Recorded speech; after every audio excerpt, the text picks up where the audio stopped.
தூரம் சுவாமி அப்படியே தோளில் காவி சென்று அப்படியே ஓடி செல்வார்கள். எப்படி இந்த திருவிழா இடம்பெறுகிறது, அந்த ஓடி செல்கின்ற காட்சிகள் எப்படி இருக்கும். சுவாமி இன்றைய தினம் சமுத்திரத்தில், அதாவது கடற்கரையிலே அந்த தீர்த்தக்கரையிலே நீராடுவார். கடலுக்குள்ள சென்று நீராடுவார். அது மட்டும் இல்லை, அந்த கடலுக்குள்ள சுவாமியோட குதிப்பார்கள். எல்லாவற்றையும் முழு காணொலியாக பார்க்க போகிறோம். விதுட்ட யூடியூப் சேனலில் முதல் முறையாக பார்க்குறீங்கன்னு சொன்னால் மறக்காம சப்ஸ்கிரைப் பண்ணிட்டு காணொலியை பாருங்க. வாங்க காணொலிக்குள்ள போகலாம்.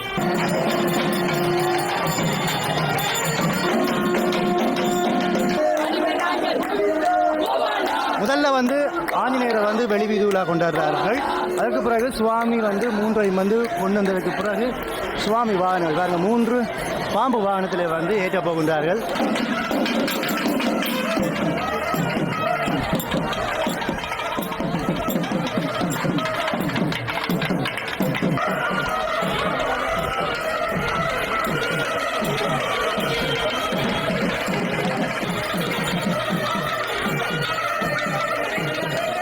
பிள்ளையார், மகாலட்சுமி, சக்கரத்தாழ்வார் 3 சுவாமிகளும் இப்பொழுது வெளிவீதியுலா வந்துவிட்டார்கள். பாருங்க, நேரம் 3 மணி 59 நிமிஷம். சரியாக 4 மணிக்கு அந்த கடற்கரைக்கு சுவாமி அப்படியே தூக்கி செல்ல போகிறார்கள். அதுக்காக பக்கத்தில் எப்படி ஆயத்தமாகின்றார்கள் சொல்லி பாருங்க. நாம் வேட்டியெல்லாம் கட்டி அப்படியே சுவாமியை காவி செல்வதற்காக ஆயத்தமாகி கொண்டிருக்கிறார்கள். இந்த காவி செல்ல மாட்டார்கள், அப்படியே ஓடுவார்கள். 4 மணி 1 நிமிஷம் சரியாக அந்த ஆஞ்சநேயர் சுவாமியை எப்படி பக்தர்கள் பாருங்க பக்தியோட கோஷமிட்டபடி உங்களுக்கு அதை கேட்க முடியும் நினைக்கிறேன்.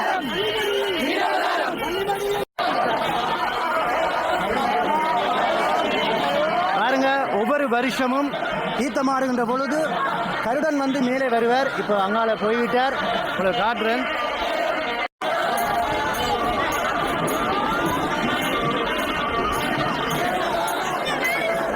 ஆஞ்சநேயர் சுவாமியை முதலிலே கொண்டு செல்வார்கள்.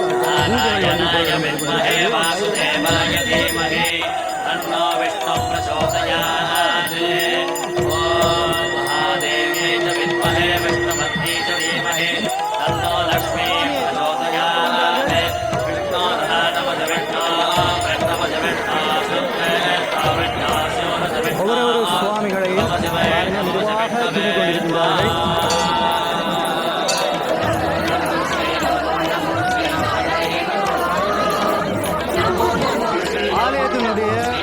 முன் வீதி, அதாவது இந்த வீதியால் தான் இந்த சுவாமியை கொண்டு செல்ல போகின்றார்கள். அதற்காக பக்தர்கள் தயார் இருக்கின்றார்கள்.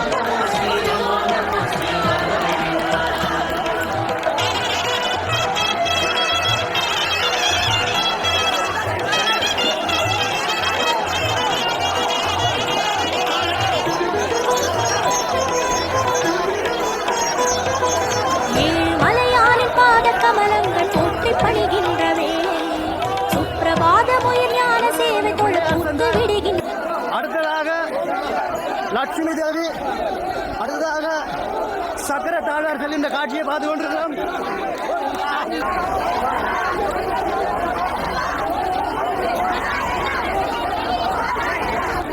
ஆலய கிழக்கு வாசல் வீதி, கிழக்கு வாசல் வீதியிலேருந்து அன்னளவா 3 கிலோமீட்டர் தூரத்தில் கடற்கரை இருக்கிறது.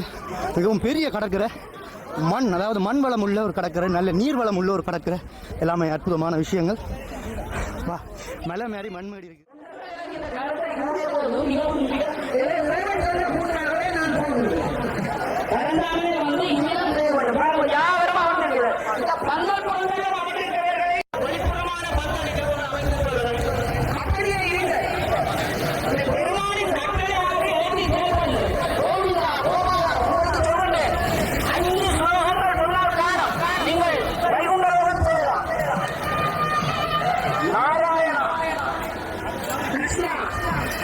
ஐந்து மணி 7 நிமிஷம்.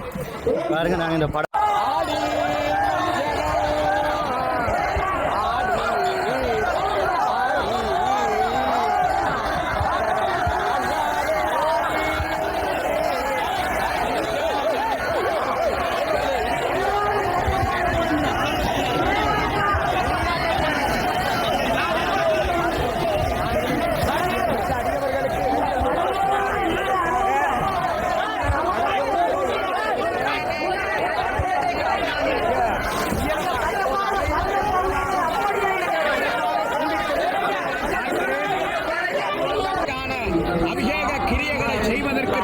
செய்து கொண்டிருக்கிறார். 2 வள்ளங்களிலும் 2 செந்நிற கொடிகள், மிக சிறப்பாக செந்நிற கொடிகள் அங்கே காற்றிலே அசைந்தாடுகிற காட்சியை பார்க்கிறோம். தங்கக்கொடி அந்த ஒவ்வொன்றுக்கும் ஒரு ராஜா இருக்கிறது. இதோ அருளர் மேலே ஆகாயத்திலே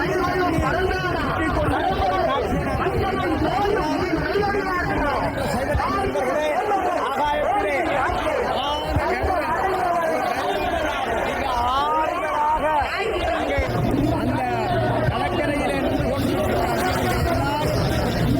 இந்த தீர்த்த உற்சவத்தை பார்ப்பதற்காக அவர்கள் மிகவும் தீவிரமாக கொண்டிருக்கிறார்கள். இந்த நேரத்திலே இந்த ஆலயத்தினுடைய வரலாறுகளை நாங்கள் வடமொழி புராணங்களிலே ஒன்றாகிய வாயு புராணத்திலே இந்த நவனி வைபவம் என்ற ஒரு பகுதி இருக்கிறது. வடமொழியிலே எண்ணப்பட்டிருக்கிறார். மிக பழமையான புராணம். முன்னாள் புராணங்களிலே எண்ணப்பட்டதாக பார்க்கிறோம். கருடன் மெல்லமாக சுற்றி கீழே வந்தவுடனே என்று பல வள்ளங்களிலே பல அடியவர்கள் அருகலந்து இந்த தீர்த்த உற்சவத்தை கண்டுகளித்துக் கொண்டிருக்கிறார்கள். இப்போது இங்கே நரசிம்மாவாரி அபிஷேகம் நடக்கிறது. ஆகவே மஞ்சள்மா, சம்பைக்கூடு, நரசிம்மா, பஞ்சகவ்யம் போன்ற அபிஷேக பொருட்களாலே தொடர்ந்து மாயவருக்கு சக்கரத்தாழ்வாருக்கு அபிஷேகம் நடைபெற்றுக் கொண்டிருப்பதை பார்க்கிறோம். ஒவ்வொரு அபிஷேக திரவியங்களும் ஒவ்வொரு பலன்களை தரும் என்று சிவாகமங்கள் கூறுகின்றது, பத்ததிகள் கூறுகின்றது. அதாவது மஞ்சள் நீராலே அபிஷேகம் பண்ணுகிற போது எங்களுடைய உலகம் தூய்மை பெறும், எங்களுடைய வீடு தூய்மை பெறும், நாடு தூய்மை பெறும், மக்கள் தூய்மை பெறுவார்கள், நோய் நொடிகள் நீங்கும். இப்படி எத்தனையோ பலன்கள் மஞ்சள் நீராலே அபிஷேகம் பண்ணுகிற போது உண்டு. இப்போது சிறப்பாக நீங்கள் பார்த்தால் பஞ்சாமிர்தத்தாலே அபிஷேகம் நடக்கிறது.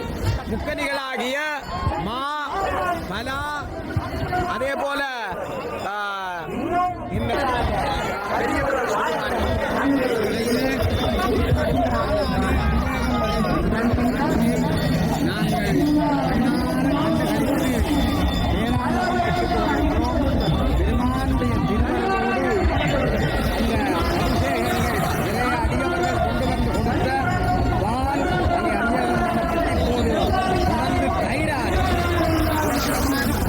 அபிஷேகம், இந்த பால் அபிஷேகம் செய்ய செய்ய கொஞ்சமாக நீர் சென்று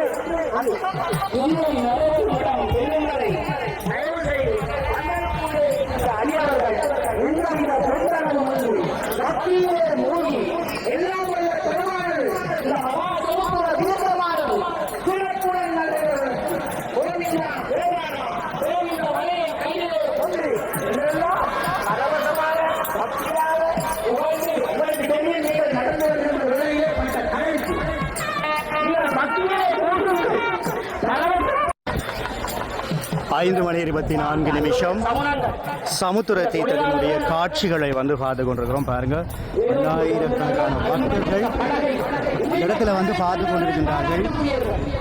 சுவாமி தரிசனத்தை பெற்றுக் கொண்டிருக்கின்றார்கள். புல்ல இருக்கின்ற காட்சிகளை தான் நாங்கள் பார்த்து கொண்டிருக்கின்றோம்.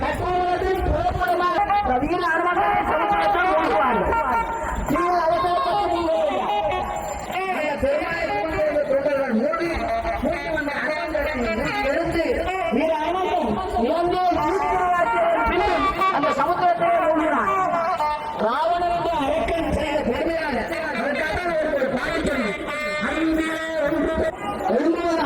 சிறு சந்தனங்கள் தான் பெரும் இடங்களை தந்துவிடும். அறிவித்தல் ஒன்று அச்சுதா ஆயிரம் குழந்தை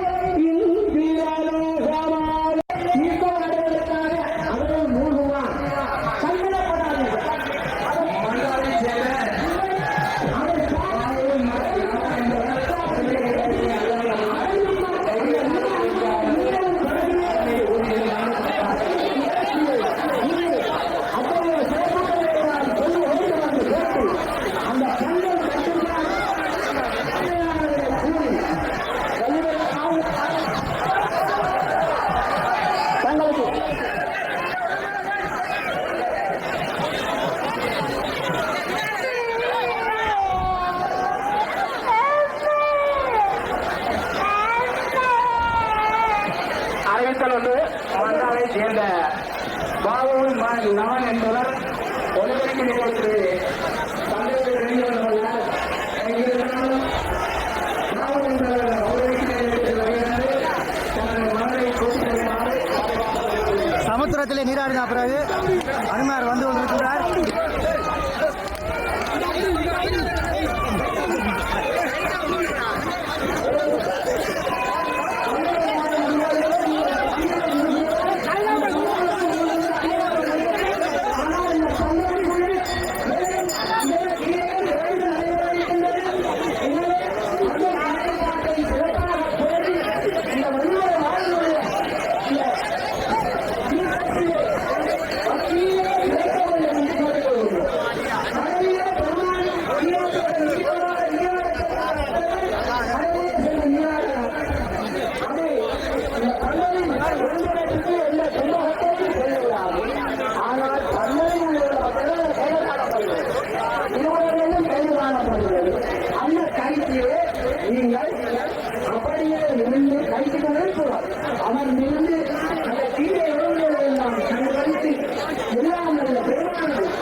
நாங்கள் இந்த எங்களுடைய தீவிலே நாங்கள் போக்க வந்திருக்கின்றோம்.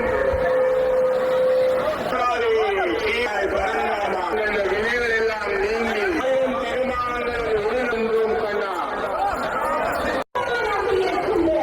5:54 எப்படி தீர்த்த உற்சவம், அதாவது சமுத்திர தீர்த்த உற்சவம் எப்படி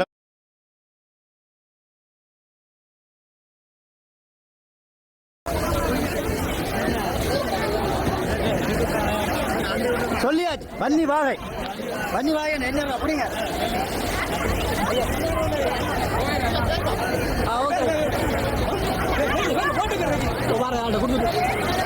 ஓகே நான் சந்திச்சது சந்தோஷம். தொடர்ந்து பயணிங்க. ஓகே மக்களே, எப்படி ஒரு சொந்தங்கள் வந்தேன் பாருங்க. இப்படி நீங்கள் வந்து சந்தோஷமாக இருக்கலாம், சுவாமி தரிசிக்கலாம். பல விஷயங்கள் இருக்குது. அதேபோல் குளிர்காலி கடைகள், கச்சான் கடைகள் எல்லாமே இருக்கிறது. இந்த இடத்துல விஷ்ணு கோயில் ஒன்று இருக்கிறது. இப்போ நாங்கள் தள்ளி வந்துட்டோம். இங்கேயும் வந்து நீங்கள் சுவாமி தரிசனத்தை வந்து செய்யலாம். தீர்த்தத்துக்கு வாரார்கள், வணங்குவார்கள். ஆஞ்சநேயர் நீராடி விட்டு இந்த விஷ்ணு கோயிலுக்கு முன்னால் தான் இருக்கின்றார். இதில் பக்தர்களுக்கு விபூதி எல்லாம் வழங்கி கொண்டிருக்கின்றார்கள்.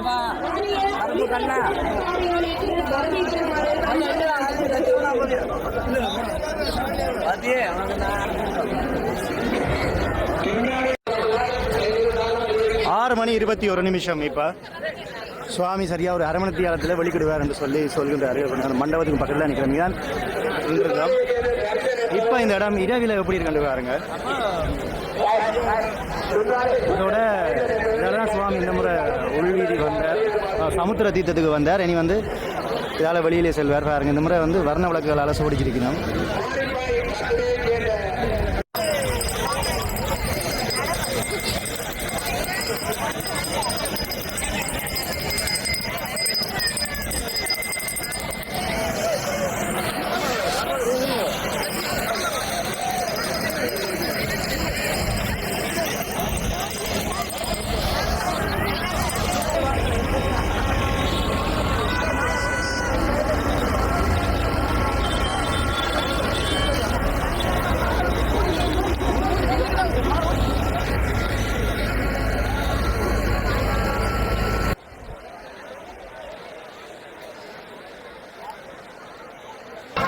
நீங்கள் பார்க்குறதான் வந்து ஆலய கோபுரம் பாருங்க. அப்படியே வர்ண விளக்குகளாலே ஆலய கோபுரம் ஒழுங்கி கொண்டிருக்கிறது. பக்தர்கள் எப்படி செல்றாங்கன்னு பாருங்க. ஓகே மக்களே, இன்றைய சமுத்திர உற்சவம் வந்து பார்த்துருப்பீங்க. தொடர்ச்சியாக விதிட்டுடன் இணைந்துருங்க. காணொலிகளை வந்து ஷேர் பண்ணுங்கள், பகிருங்க.